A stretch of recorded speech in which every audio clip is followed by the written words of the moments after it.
I'm Michael Sean Harris, and you're listening to Mike's Moment of, a weekly podcast in which I, along with my guests, share our various interests in moments of inspiration, truth, life, technology, culture, and more. I hope you're entertained and informed, and that you feel inspired to join me again and again in my moments of.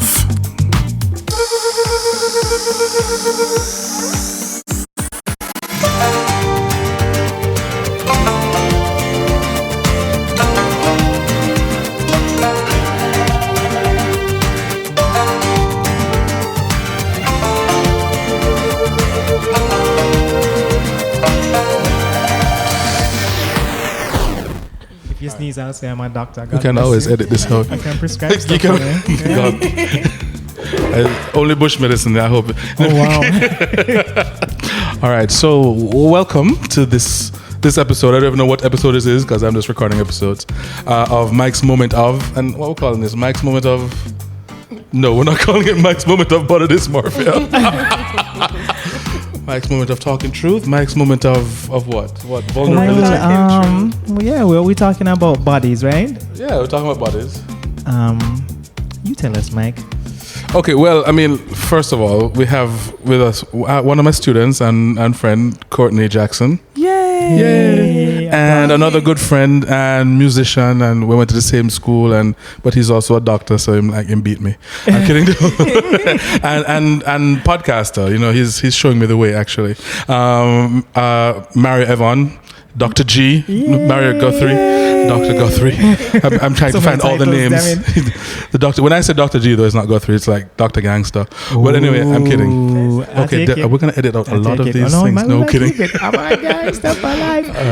Yeah. So okay. So we're at Mike's Moment of, and we still don't know what we're calling it yet, but we'll figure that out. But today we're gonna talk about body image.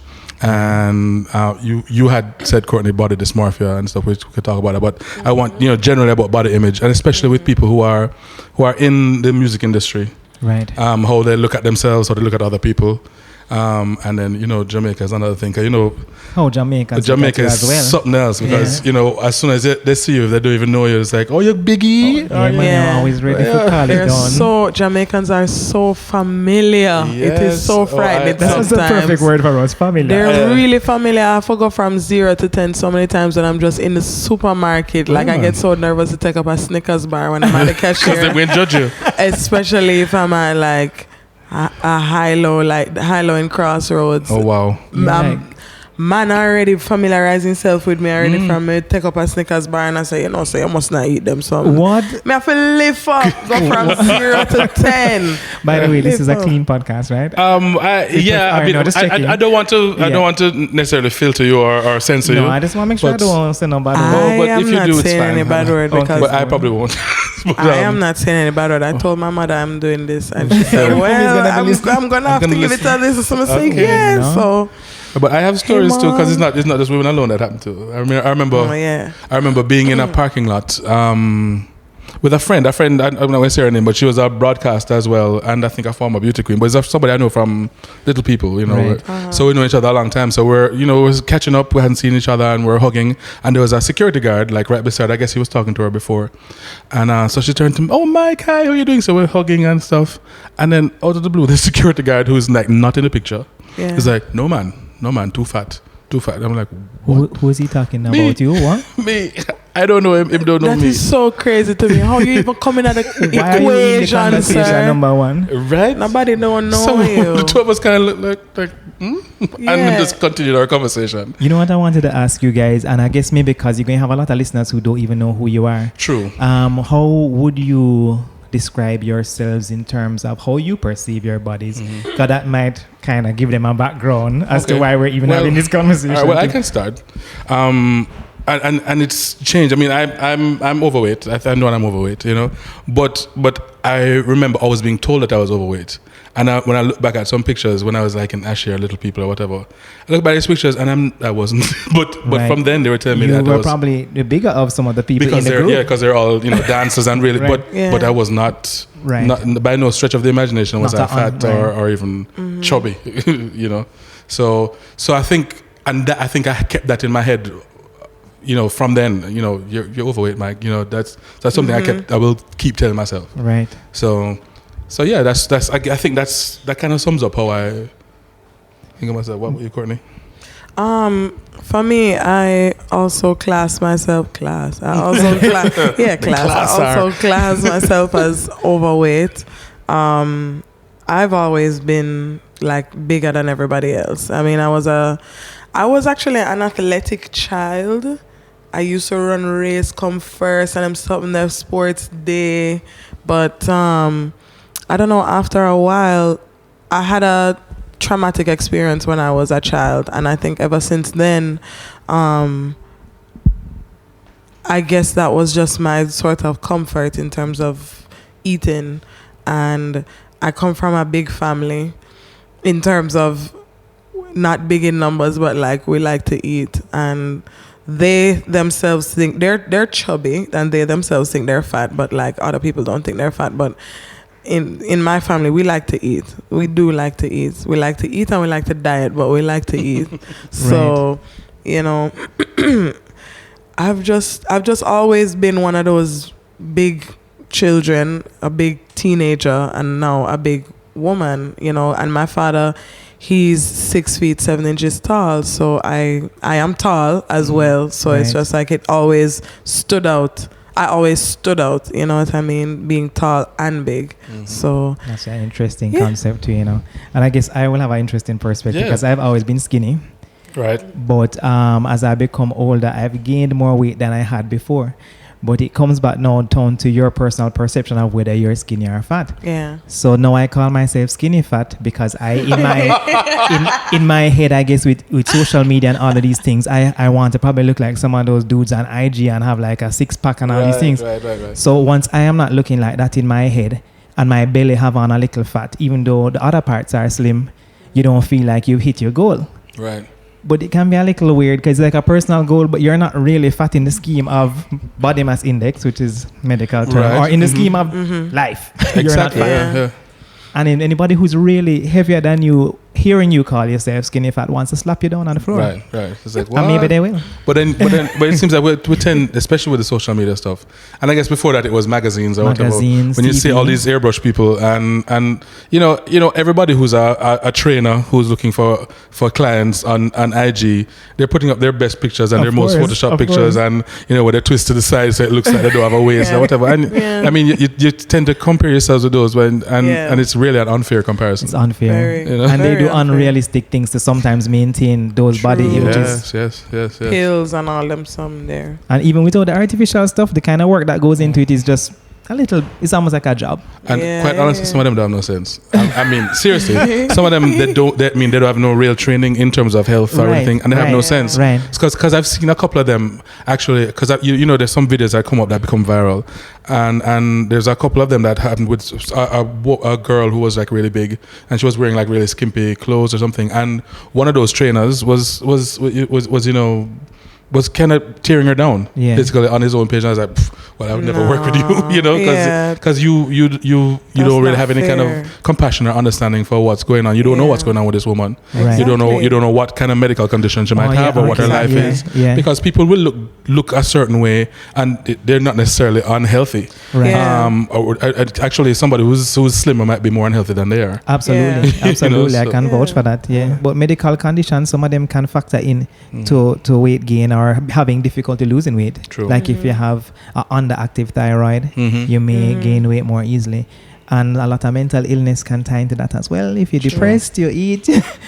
And I mean, these are things that are really medical things that can be treated. And then with the industry, because we kind of in a few different industries, but they tend to be public, because you're a singer, musician, so am I, so are you, Courtni. So and plus podcasting now, and nobody offers me for that. And on TV too, and so am I. Right. I just forgot. You are also on TV, and Courtni's on TV sometimes too. Yes, exactly.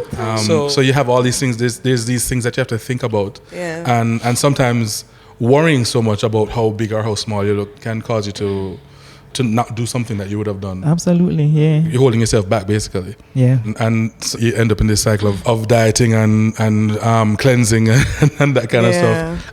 Hoping for the day that you get to this ideal weight. And where you really just need to live your life and do what you need to do when you do it. How would you guys say that it has affected you as performers, if at all? Well, I think for me, I think I go through phases. Because I'm really, even though I'm a performer and on TV and whatever, I'm really an introvert. Well, like many musicians and performers people don't know this. Right? Yeah. So sometimes falling into that pattern of think, I don't have anything to wear, that will let me look good on stage. Right. So you will just fall back into this comfort thing of, I'm not going to do it. I won't go out, or I'll just be here and I'll do my thing, and I don't need to see anybody, and nobody needs to see me, kind of thing. But sometimes you have to just kick yourself in the butt and break yourself out of that and go, okay, but this is really what I want to do. I mean, I want to be singing. I want to be. So I mean, I can't wait. If I'm going to wait until I lose 15 pounds to go out and sing, what if I don't lose 15 pounds? I'm just not going to sing. If you don't lose 15 pounds? What if I put on 5? Then it's over. No, you can't do that. I mean, basically it's the same for me, where I really had to think about whether or not I'm serious about singing and about being in this industry back when I was about like a teenager, because it's always been music for me, but I had my if and buts a couple of times, because at the time when I was a teenager, being this size, you were chastised for it, no matter your body structure, so there were some times where I was just like, boy, I don't know what's gonna happen, I don't know what's gonna happen for me, cause I can't turn artist and big, so like it don't make sense, like nobody's gonna. And my mother, God bless her heart, she's very supportive. She's an amazing woman, but she's from a different time. Mm-hmm. Right. You know what I mean? And her time that she grew up in, big women weren't, publicized. Big women were not celebrated. Big women were not even seen. Mm-hmm. So she used to worry for me a lot, because she knew how passionate I was about music and thing. And she, used to say, I'm just very nervous for you when you want to go into this industry. This is a very visual industry that we're in right now. And very critical. I don't know how it's going to go for you. And she never used to discourage me, but it's just like she used to just be very worried for me. But, I realized that because we're from two different times, this time that I'm in now, especially as an adult, it's way more accepting. Definitely. And so a lot of times, they're way more accepting. So enough time when mommy see me post me like a bathing suit picture them on IG and things, she said, boy, she always said to me, you're so confident. And I'm just like, cause you're like, I can do this. This is my body. Like I can do this, and this is my body, and people accept it. I'm not being chastised for it. I'm being encouraged. You know what I mean? So it's a good time. Not? It's a good time. Nowadays, as you say, like Lisa, you can really build your whole image around it too. I mean, but it's you. At the end of the day, it's you. Yeah. And it's going to be you whether you're big or small. I mean, so you really cannot. I mean, I think some people don't understand where you have to kind of love yourself where you're at. Because I mean, tomorrow you might be 20 pounds lighter, but you still have to love yourself where you're at. I love that. Love yourself where you're at. You really do. That's important in everything in life, not just body weight. Exactly. Love the voice that you have where it's at. Where it's at, because it might be better tomorrow, might be worse tomorrow, but love where it's at. I may not sound like Brian McKnight, but I'm Mario Evon right now. And use what you have now. Use what you have as now. As best as you can. Yeah. I hope it get better. And even if it doesn't, there's going to be people who like it as it is, and people who like you as you are. That's very true. But you just have to keep convincing yourself, or not like it. And then you have to deal with that too. Yeah. Right, which is a great part of the journey, because you just have who don't like it, just bite it. Exactly. Because I mean, sometimes it takes a while to get to that point where you can go, okay, so you don't like it, so what? Yeah, move on. Yeah. You're laughing, why? No, it's funny. I just thinking about, I just thought about Jamaica and things again as we started all the things that people do in Jamaica. Like, I think for the people listening who aren't Jamaicans, they don't understand that it's a word contradiction, because them kind of like it to be a little round, but them don't want it to be very fat. Right. Yeah. But they don't want it to be skinny. Yeah. True. So them say, oh, you look so... What is the word we like to use? Healthy. Healthy, right? Healthy. That is one of our favorite words. One of them. Healthy can be good. Healthy can be bad. And then, you know, in this, I mean, I wonder if I shouldn't bring this up, but in this social media thing, I mean, people will say, oh yeah, you're big or whatever, but then people are sending you messages, private messages in your social media because they like you so much because they don't know you. But they're attracted to this, to how big you are or whatever. Oh. Yeah. What you say? Sweetheart. That's right. Let's talk about that. Story there. More I hear about that. God no. Jamaica is a funny place. It's so true. God no. Yeah. God no. Yeah. So many stories. I mean, Amen. I've been not even just in the social media. I remember going to a gas station and I stopped going to that gas station just because of this. I hope they didn't have the cheapest prices, like it down at Beach Road or Linders. But the gas station attendant, she just kept putting her hands on me, and I was like, "This don't feel right." I was like, "No, big people like big man like you, like." I was like, "What is going on?" Please, and how can I stop her without it making a scene? It's like, let me just deal with this. Let me just bear it and get my gas and go because it's weird. It was really weird. Yeah. All right. So outside of people sliding into your DMs that have and sliding into my car windows, into your car windows and touching at gas stations. Are there any other things that people do that you find inappropriate? Because I like pregnant women. I always say that if you weren't pregnant, I would never touch your belly. But the fact that your belly is big and round and I know a baby is in it, I think I can reach in and touch it. Yeah. I don't do it either. Yeah. It's very inappropriate. But I think people feel like if you have on a little weight, they can squeeze you like you're Santa Claus. Yes. I mean, I'm a hugger. So usually the people that I know, I'm very affectionate with. But some other people I don't know. They're like, really. Yeah, why are you hugging me? It's inappropriate, people. It's just wrong. That's a bad touch. Courtni, bad people don't touch. try to touch you in the streets. What do you mean if people don't try to touch you? I know Jamaican man will cat call, but comfortably, man. You look comfortable always. I always get that. You look comfortable. Like you're a chair. You want in my bed at night time when it's cold. Wow. Listen. Live blanket. Listen. Comforter. I will always say life as a fat black woman in Jamaica. I will always have so many stories because life. You know, you should write them down. Man, me not even need to write them down. They're right in the forefront of your mind. Life is just so interesting. Even the other day, it was Bob Marley's 75th birthday celebration at the museum, and I sang for Rasai. And so we were in the artist area, holding it. I don't know.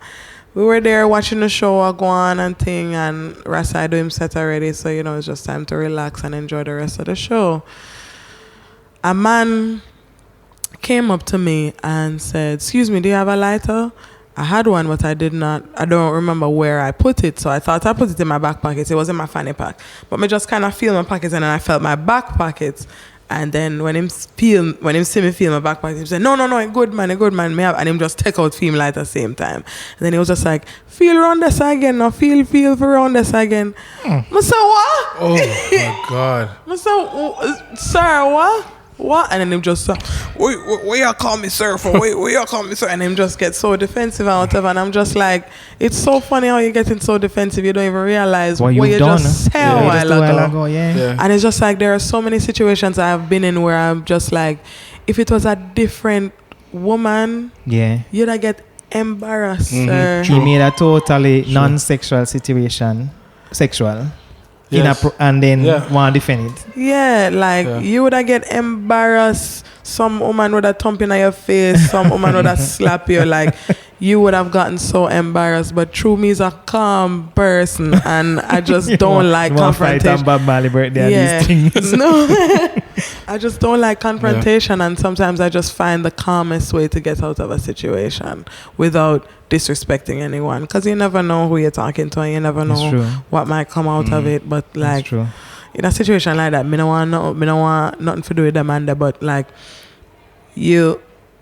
I just don't want any confrontation. You know what I mean? So I was talking to him calmly and just trying to find the best way out of that situation. But it's just like, it's so funny he didn't even realize how disrespectful he was, you know. But for them Jamaican men, and I realize how disrespectful they are on a daily basis. Like I can't, because like it's ingrained in the culture. It is. If I'm in Crossroads or halfway tree or just outside, bound to get harassment somewhere, some way, somehow. And I drive. So I imagine If the women that walk. Imagine. But you hear this from women a lot. But I'm here to get you, give you that it's happening to men as well. Because I have there's a rare, rarely I will walk on the road. Rare. So actually I was here, and we were walking to I think it was to a Chinese restaurant, which is just across the road. So me and my friend Peter and another friend, I'm not going to call her name, but she was another person who was on TV, and she's well known, and she's pretty, and she's a dancer, right? So we're walking, and me and my friend were walking, and we're kind of walking close, and a minibus passes, and then the conductor, as he's driving off, says, "Where are you with him, man? No, man, I'm too big. That the car 15." I was like, "What?" Why are these people making decisions for your lives? I want to know about why is that in his mind? Why is it in his mind? Exactly. Jesus. It's a weird kind of projection. I don't know exactly what he's projecting, but but it's a weird projection. He's projecting something. I don't know what it is exactly. They're always projecting something. So I mean, him probably like her, and him using you to create a situation around it. Yeah. He's trying to make me look less than to make him. But look. But he's an idiot, So I mean, I always say that it sounds bad, but we really have more than our fair share of morons here. Yeah, I thought you were going to tell me a story that somebody's complimenting you from the bus, and I was going to say, isn't that validating? No. Have you had any experiences? Because you're the quote-unquote skinny fat. You're the skinny fat. You know what's weird when you're skinny fat? I feel like people don't harass you. It's like a weird middle. I think you have to be on an extreme to get harassment. So I think if you're really like a muscular guy and your body stand out like that, or you have on weight, I think people come at you. When you fall into that kind of middle space, maybe if they find me attractive or cute, they might flirt. But I think it's more like a facial thing, but not a body thing. Yeah, so that's interesting. I don't get a lot of road harassment, but yeah, gas station attendant and a couple people will give me a 1-2 vibes. Someone knows says that kind of vibes. Yeah. A gas station attendant called me goods one day. I don't know if I was complimented. I was in my gym clothes and she was taking my bill and she say, "Yeah, man, goods." Right? Did you just call me? I'm glad she never said goodie. Right. But I mean, but she had a lot of charming words. Cause the guy behind me too, she was also using stuff like that for him too. Yeah. She must be calling that's her sales pitch. Sweets, goods. That's how she had a bag that's her sales pitch, baby. Yeah, that's her sales interesting. It's interesting. Jamaica, I tell you. Honestly, but then being especially if you're brown, quote unquote, or whatever. That's a whole. That's another bag of things. Because can't relate. Amen. And being male too, being male and dealing with a lot of female clerks. If you are viewed as uptown in any way, too. That is under. Because I remember 2 weekends ago, my father was admitted to the hospital. I was there and I was outside, just waiting on things to happen. My sister was inside, and at least 3 people approached me for money. Somebody came and asked me if they really want some food. They don't want to buy some food. So I was like, okay, go ahead. It's right there. Just go buy some food. And another one, started talking to me about her family. And then I said, in my head, I'm like, yep, it's coming. Just wait for it. And eventually it did. Inside the hospital, I don't know if it was an orderly or somebody else, but he worked there. He was like, "Oh, how you doing, man? Good to see you. See you on TV, blah, blah, blah. How things?" I said, good. How are you? He said, good. Just let the money run out. I was like, why is that the first thing he said to me? I don't know, sir. I true is a hairstyle and I didn't know hairstyle with the ponytail. But I've had this for a while. But I don't know. It's just funny. It's weird. Yeah. It's interesting. Very weird. People assume a lot of things about people. They do. Yeah. I mean, as we said before, they assume that we're unhealthy because you're bigger. But I mean, medically, in all fairness, a lot of illnesses are associated with weight gain and obesity. So traditionally, yes, but you cannot assume that because someone is overweight that they are unhealthy. So it's an unfair assumption.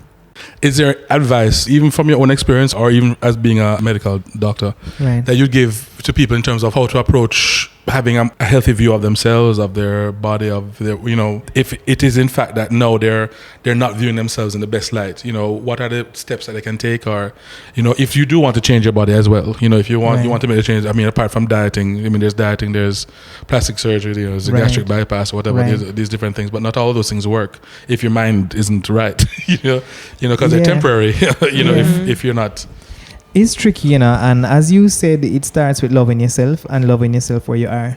But then you kind of have to decide what steps you're able to take. Because there are a lot of factors. You see, in Jamaica, if you did have the money to have a personal trainer, you'd probably have one.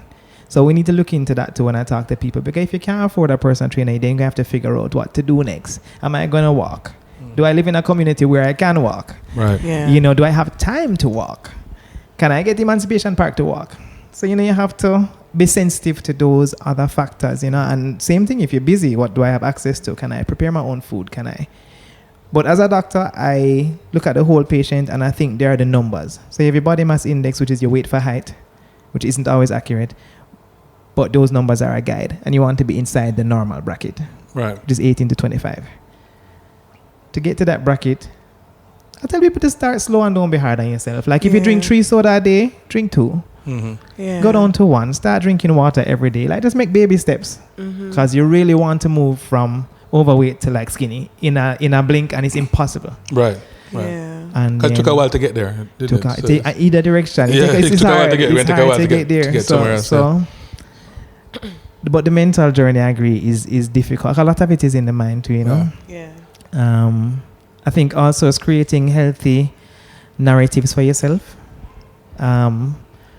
I believe it's good to accept your full-figured body, but at the same time, if it's affecting your health, I think you need to not necessarily lock into that. This is what it's going to be forever, and probably think about ways you can get to a healthier weight. Right. Because I think if you're not appreciating yourself as you are, even if you do want to change your weight, lose weight or whatever, it probably will be more difficult if you're not loving yourself. Because if you're not loving yourself fat, you're not going to love yourself skinny either. Exactly. So you're always going to have a problem. There's always going to be a problem. It's going to be an issue. Because even when you lose that weight, somewhere in your mind, you might still be fat in your head. Exactly. And then you might still feel you need to lose more weight and more weight. And then there's another, but bulimia or something is going to... No, funny enough, one of my episodes on my podcast was about that. Okay. And I thought that she was speaking about being fat. But for her, it wasn't about being fat. She just said she could never be satisfied.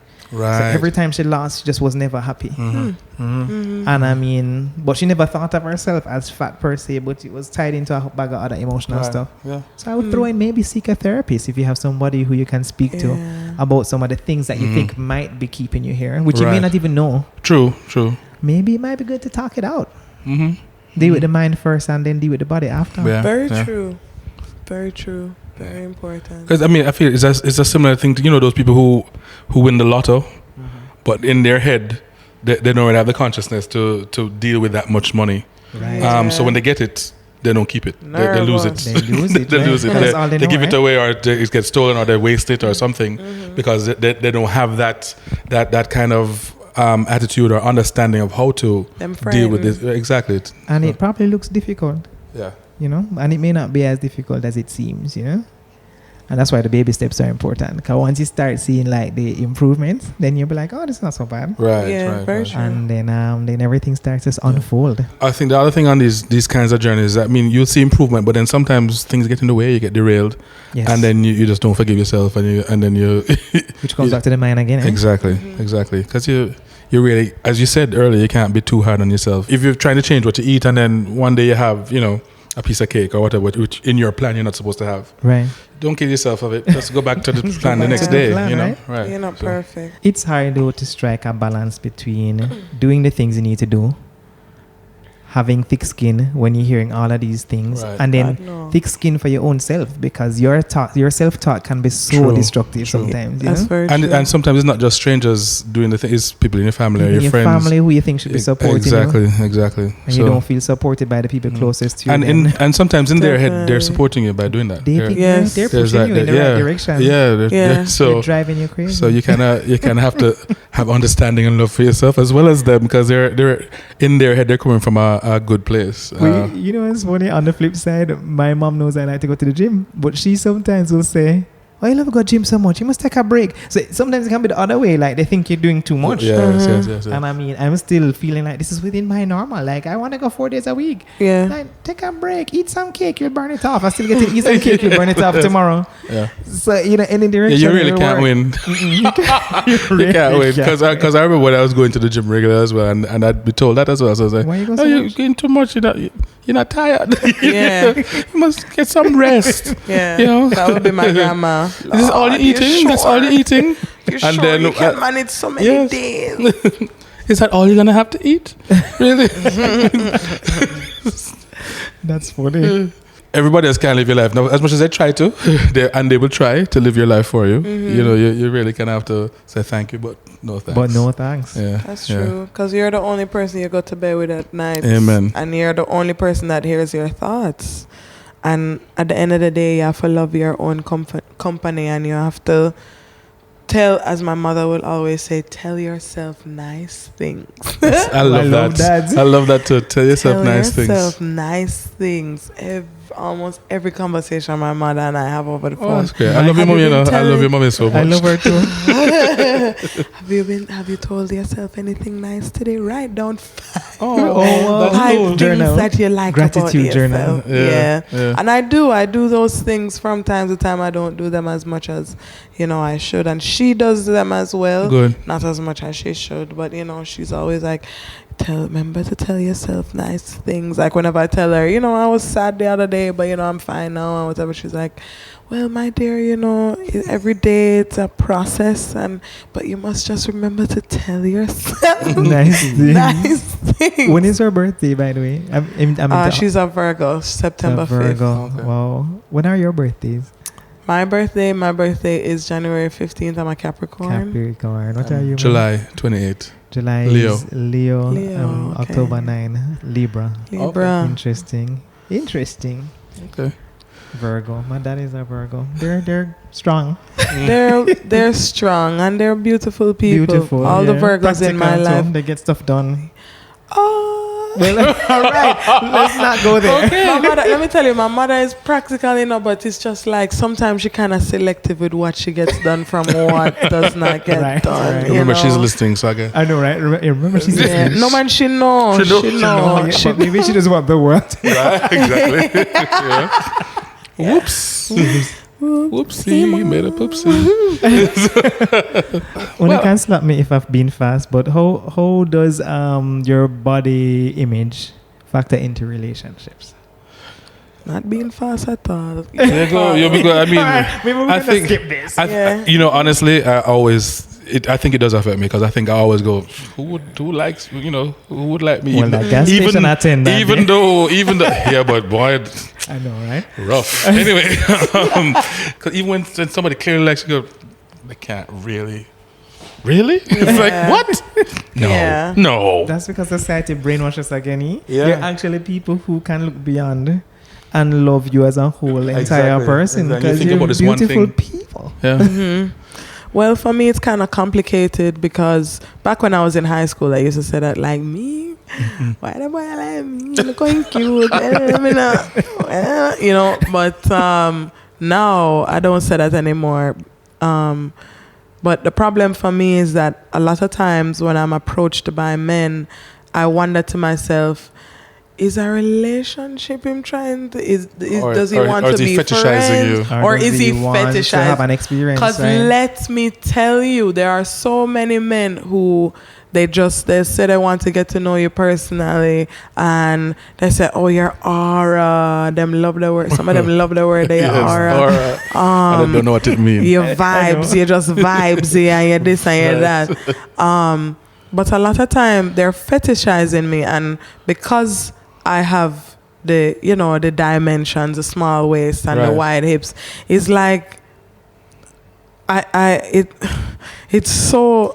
it's annoying sometimes, because like a lot of times they approach you nice and they're just like, oh, you seem like a nice girl, and the vibes just are go on and the conversation nice, but then when you exchange phone numbers and you go home, so what do you like to wear around the house? What wow. They'll ask you creepy. Immediately creepy. I know where it's going already. So do you wear bathing suits? Like what you wear when you gotta be Sir, you not even ask me what my sign. Yeah, like you never ask what my sign. You don't ask me. Nothing about me. Yeah, you don't want to know who me live with. You don't want to know what my mother say. You don't want to know my favorite color. Them little something there. You know what I mean? What I like eat. You want to know if I wear bathing suit? Yeah, which restaurant me like them little something there. You know what I mean? It's always so difficult. So that's for always me. in the back of your head too. Like when somebody approaches, like, is this gonna be somebody genuine or is it somebody? Yeah, I'm always super paranoid about that, and I believe to not deny myself of any experiences. So usually, I will talk to them, but then when I realize dip your toe in and go, oh no, dip my toe in, and then when I realize that's where it's going, I'm just like, all right, no. But I'm glad that next lifetime for the cycle hasn't been so much that it has blocked you from dipping your toe in. So at least it's still semi-open, which means if one of them come good, maybe something they have a chance. Definitely. Yeah. Interesting stuff. But it's annoying. That's an interesting question.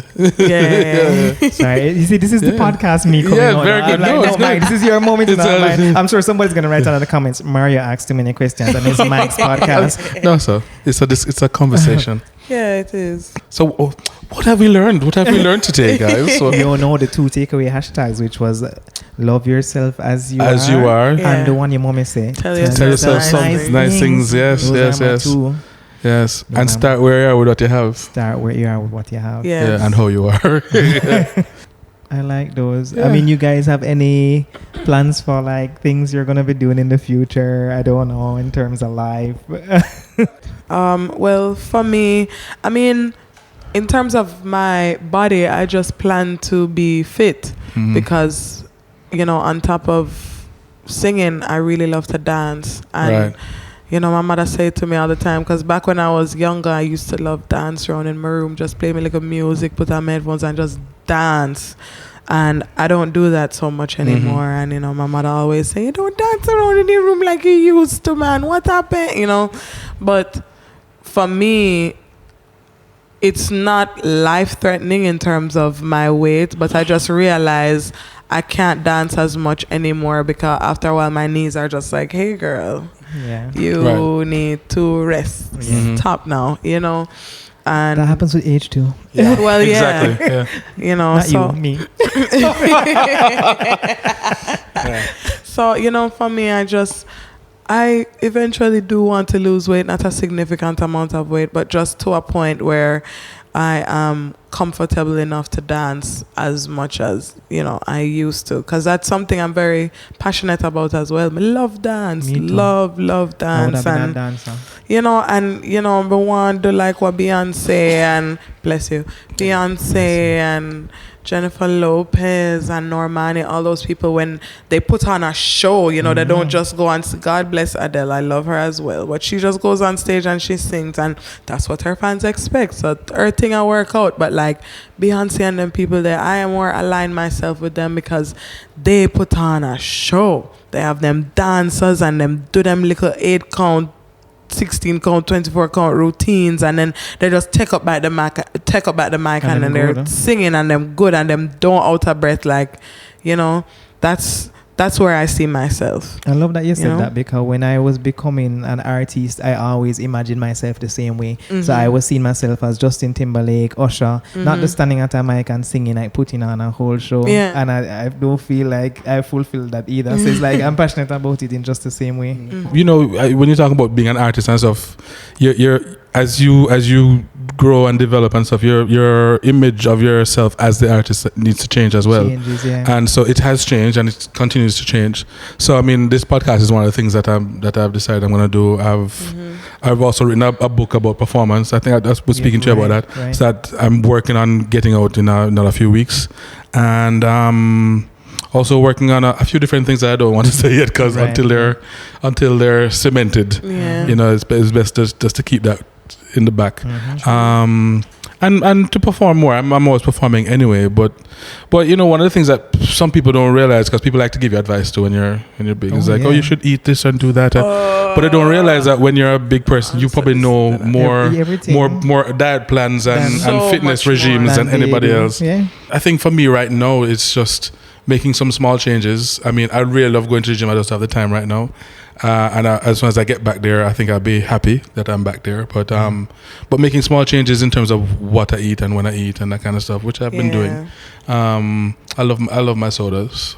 So I've been what I tend to do now, on the advice of actually a nutritionist, is I use half of seltzer water and then soda. Right, so you get less of sugar. I still get my fizz because I love the fizz. Yeah. So and I don't know if you try those new ones that them have out there. The flavored ones, 0 calories, but they don't taste as good. I know. But they're all right. Some of them. Yeah, I don't like that. I mean, I try and keep away from, if I'm gonna have something sweet, I don't want no artificial sweetness. So I'm gonna have sugar because sugar now won't give me cancer. You're like aspartame is gonna kill me. Exactly. The little bit of sugar now won't kill me. But yeah. So you know, it's just doing that kind of stuff. But I think more than anything else is just trying to be fulfilled creatively. Yeah. I think once you are creatively fulfilled, things are going to change for you anyway, because you're so happy and into what you're doing. Yeah. So things are going to shift. Your body weight might shift, whatever. How relationships might shift because you're doing magnetized to you. Yeah. Exactly. So that's really where my focus is now. Is just feeling more creatively fulfilled. I echo that. I mean, physically, I just want to create realistic goals for myself as I get older. Exactly. And also for me personally, I think just appreciating that someone is going to just love you as you are. Yeah. Because sometimes I don't know if I fully appreciate that. And even though maybe sometimes it might appear you have all the things together, in your mind there are some things that are telling you, I wonder if them think me too miserable. I wonder if them think me too this. And I wonder if somebody going to like me this miserable. Yeah. So that's something I still deal with. And outside of that same thing you said, I have a lot of distracting things that prevent me from being as creative as I'd like to be. So I admire you guys, because at least both of you are fully engrossed in the creative space. Right. Mm-hmm. And although I like being a multi-potentialite, I'm really like a creative that's always bursting to come out that. So I want to be more like you guys. I just do creative things all the time. And less of the things that I do well, but I don't love. But we have to recognize that creativity is not limited to artistic things. True. So, creativity. It could be a business, Right. It could be a business. It could be anything. You could be a chemist and you're doing something really creative. That's true. I'm very true. Glad you said that. Yeah. People don't give themselves enough credit in terms of, a lot of people say, oh, I wish I was like you guys, the creatives, and they're usually talking about people who just do like music artistic or art or they act or they make music, and it's just like, you are creative as well. A lot of people are creative in their own ways, no matter what they do. But it's just about broadening your mind. I agree. Well, guys, we've kind of come to our time. I mean, there's no time per. So I mean, I don't want to cut us off, but maybe we'll have to pick this up again at another one. But so I want to go back to our takeaways. Yes. Which is, say something nice. Tell yourself nice things. Tell yourself, this is going to be another podcast, because, I do a gratitude post every morning, and that's my thing of kind of resetting my head. This is like the 9th year I've been doing it. Yeah. So we'll do something on that, on the gratitude. But tell yourself nice things is important. Start where you are with what you have. Yeah. Courtni, thank you for joining me. Yeah, I love you. And Mario, thank you for having me. It was tons of fun. Thank you. And you have to check out Mario's podcast, Talk Truth JA, right? It's talktruthja.com. Right. And we're on Instagram as talk.truthja, and you can follow me at Mario Evon. I'm Mario Evon, MARIOEVON, everywhere. Just Google me. Cool. Awesome. Google me, nice. Yes. Courtni, where can I find you? Yes, Courtni. Sing Courtni, sing everywhere, and it's SINGCOURTNISING. Yes, it's not the regular spelling. I am special. Yes, it's a superstar spelling of Courtni. So awesome.